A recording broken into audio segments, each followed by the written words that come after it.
Hello and welcome. Today we're going to be talking about the two best practices that are proven to work when using a knee brace to reduce your pain and swelling.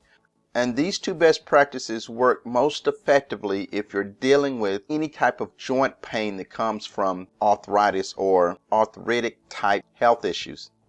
So welcome to the video. I promise to go fast because I don't want to take up a whole lot of your time, but I'm Michael from over35andhealthy.com, and that is my personal blog. It's kind of my life mission to where I'm helping people learn and understand how to combat joint pain caused by arthritis and arthritis type health problems.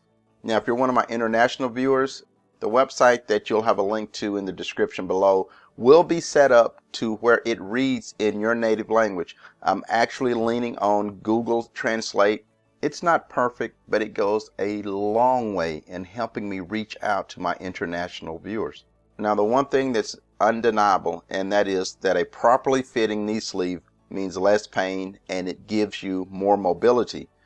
The problem is, as I reference all of these government authority sites, all the university studies, even the knee brace manufacturers themselves, they always talk about, and I always talk about, use a properly fitting knee brace. The issue is that there's not enough specific information to help you find the properly fitting knee brace for each individual situation that we need knee braces for.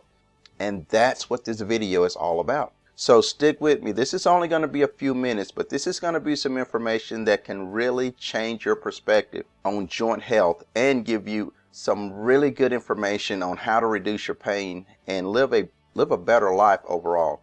So let's jump into this. General practices to test your knee sleeve tightness. And basically what I'm going to be referencing here is what I call a 1 finger and 2 finger rules. And I know that may sound a little strange to you right now, but give it a few minutes and I'll go over it and it's going to make perfect sense to you. Now, the 1 finger, 2 finger rule basically is exactly what it means. If you have on a knee sleeve or knee brace, you want it to fit perfectly based on what you're going to use that knee brace for. And you're going to apply 1 finger into that knee sleeve and you're going to see how smoothly you can put that finger into that sleeve, how tight it becomes. Does it pinch? Do you feel that it's too tight or too compressed with 1 finger?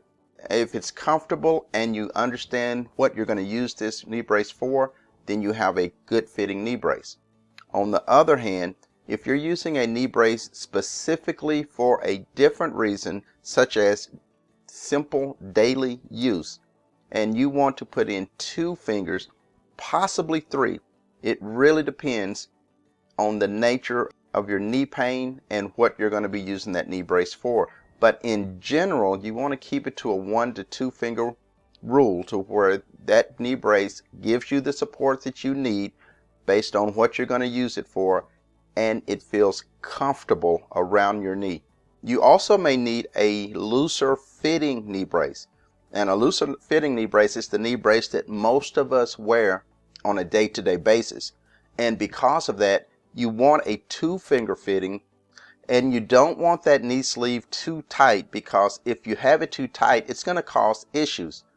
And when I mean issues, I mean it's going to cause pain. A knee sleeve that is, I guess, overly tight can actually cause you more damage if you wear it too long. And this is specifically about knee sleeves that are too tight. And we can get those mixed up because there's a lot of information that talks about making sure that you have a snug, tight-fitting knee brace or knee sleeve. But this video is all about determining if you need a tight-fitting knee sleeve compared to a loose-fitting knee sleeve.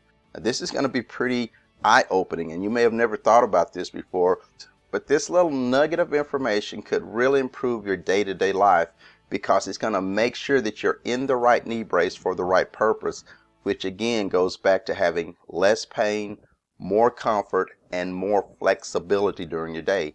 So the general practice for knee sleeve tightness and for everyday use, you want very little torque or pressure being applied to your knee joint.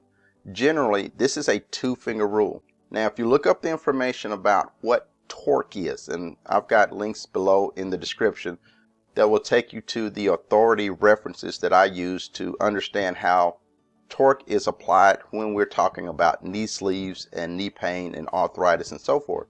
Whenever you hear the word torque, you kind of think of a race car, and they're always talking about the torque of the car.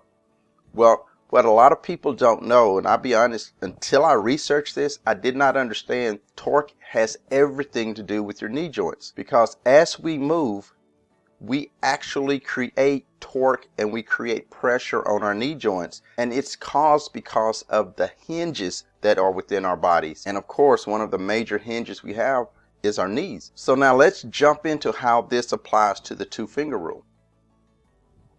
Now, before you, and this is why this video I believe is so important, I actually could not find one single picture that was clearly showing the difference between a one finger and two finger tightness of a sleeve. And so that's actually my own leg with one of my old knee braces that I used to wear. I actually don't need knee braces anymore, but this is one that actually fit exactly the way it was supposed to fit. And this is a two-finger knee brace, and if you'll follow my mouse, you will see that my skin isn't pinched top or bottom, which means that this is going to be a comfortable fit, and there's no huge bulges in this knee sleeve, which means it's giving me good compression and good support. Now, the type of knee sleeve that you should use for this is basically should be constructed of a material that is lightweight, breathable, and thin. And let me go over some of the reasons why they need to be those three things. Number one, lightweight simply is a comfort measure. Basically, you don't want a big, bulky knee sleeve because it simply just wouldn't give you the best comfort for what you want to do on a day-to-day basis. You want it to be breathable. As you may know, one of the biggest positives for wearing a knee sleeve is that it creates warmth. It helps your body hold in warmth around that knee joint, and when your knee joint is warm, it actually allows blood to flow properly, and it allows for better flexibility. But you don't want a knee brace that's made from a material that doesn't allow that heat to escape. Once you reach a certain temperature, that it will actually be released so that your knee joint doesn't overheat. And when your knee joints or any joint overheats, that's when you can get inflammation. And when it comes to being a thin material, you really are looking at all-day use. So you want a knee brace that can fit underneath your clothing. But most people simply want to pull up that sleeve and then pull on their clothing and really not have to worry about it for the rest of the day. And when you have a knee sleeve that you can wear basically all day without having to worry about it, normally that means you've got a proper fitting knee sleeve for day-to-day use. Now let's go fast here because we need to wrap this up. Now, I've kind of alluded to when you want to use a knee sleeve that uses the two-finger sleeve tightness. And it's for daily use, but it's also for what's considered linear force, like running or jogging. Now, jogging is really considered a linear exercise because you're not doing cuts. You're not putting torque and pressure on your knee joints. You're not dealing with, like I said, sharp turns or sharp cuts that is going to put a lot of torque on that knee joint. The same thing could be said for if you're wanting to go biking. Now, when we're talking about general practices for knee sleeve tightness, when it comes to the one finger rule, we're talking about going beyond daily activity. We're going beyond walking and jogging and biking. We're talking about exercises and activities like basketball and tennis and racquetball, just to name a few. These are types of activities that's going to put torque, a lot of torque on your knees. And you want the maximum amount of support that a knee sleeve can give you. And if you're wearing a knee sleeve that allows you to put two fingers into that sleeve, that probably means that it's not providing you with the maximum amount of support that you need for these type of activities. If you have a knee sleeve that's sliding down while you're playing basketball or playing tennis or any activity that has a lot of cuts and turns and sudden stops, you really want to upgrade to a tighter fitting knee sleeve.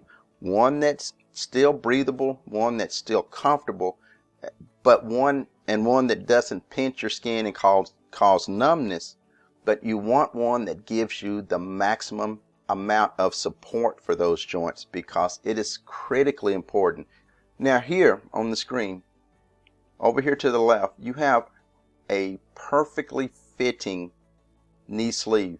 And this is a knee sleeve that you want to use for high level activities such as, again, basketball and tennis and soccer, because it's a tighter fitting knee brace. It's also not a all-day knee brace. This is something that you're going to wear for an hour or so to give you maximum support. Now over here, this is a knee sleeve here that has two problems with it. If you're talking about daily use, number one, the material is too thick for long-term use. It's going to hold in heat, and that's not what you want. You want a breathable material such as the one here in the middle that will allow that heat to escape while also allowing your knee joint to stay warm while you're going about your daily routines. This knee sleeve is also, if you notice, it's bulging with very slight, with the leg being slightly bent. What this basically tells me is this sleeve is giving the wearer very little support. Now, it is true that you want a looser fitting sleeve that's going to be comfortable, but you also want a sleeve that's tight enough so that it is giving you support throughout the day, which is going to reduce your pain. So the knee sleeve that would be ideal for daily use would be a knee sleeve such as this one that's in the middle, because it would be breathable, it wouldn't overheat your knee joint, and it would allow you to have the flexibility you need for all day use. Now let's go quick because I've got to wrap this up. So let me throw in this one nugget of information that you may not be aware of. But I learned that way back in 2018, just the topical medical creams had become a $13 billion industry. That lets you know the amount of people that are having joint pains and are looking for solutions to help them live a better life. And that 13 billion, it's just topical ointments. It's not talking about surgery. It's not talking about injections. It's not even talking about knee braces. None of those additional costs go into that report. Just topical joint pain solutions. I go through this to highly encourage you to like this video. That will let the video algorithm, the thing that ranks these videos, that gets them seen by more and more people, that will help that algorithm know and understand that this is an important video that more people need to see, and it will actually show this video to more people. And the reason I want you to help me get this video seen by people who need this information, I have 2 free lessons that I want to give anybody that's looking to improve their knee joint or overall joint pain health. And these are totally free online courses that you can access from anywhere in the world. And again, my international viewers, these courses will be translated into your native language. So again, you will be able to learn this information and apply this information no matter where you are in the world. So let me give you an overview of what you're getting in these free courses. Now over to the right of the screen, we have the pillars of health. Once you apply these principles that cost you nothing, doesn't cost you a penny, all you have to do is apply them to your daily routine, and you will improve not only your joint health, but you will improve your overall health. Once you have the pillars of health in place, it will set your body up for rapid healing. And once you fill in your nutritional gaps with specific supplements targeted to improve joint health, when you combine those two, the pillars of health and the right supplements taken the right way, then you can basically improve your joint health 50, 60, maybe even 70% simply by doing these 2 things. And these books cover how those are done. And all you have to do is go into the description below, hop over to my blog, and get access to both of these. They're 100% free. They don't cost you a single penny. So in closing, I want to encourage you to like this video and leave a comment so more and more people will get an opportunity to see this information and get these free courses. It's reported that 8 out of 10 people will have either back pain or some type of joint pain over the course of their life, but 8 out of 10 people could use this information. And again, this is free information that I want to get out to as many people who need it. This is Mike Littles, and some people are starting to call me the joint pain guru, and I kind of like that. It kind of gives me pride to know that all of this research and information that I'm going through and sharing is actually being appreciated. So until the next video, I promise to bring you even more valuable information. So go ahead and subscribe to my channel, and I will see you next time.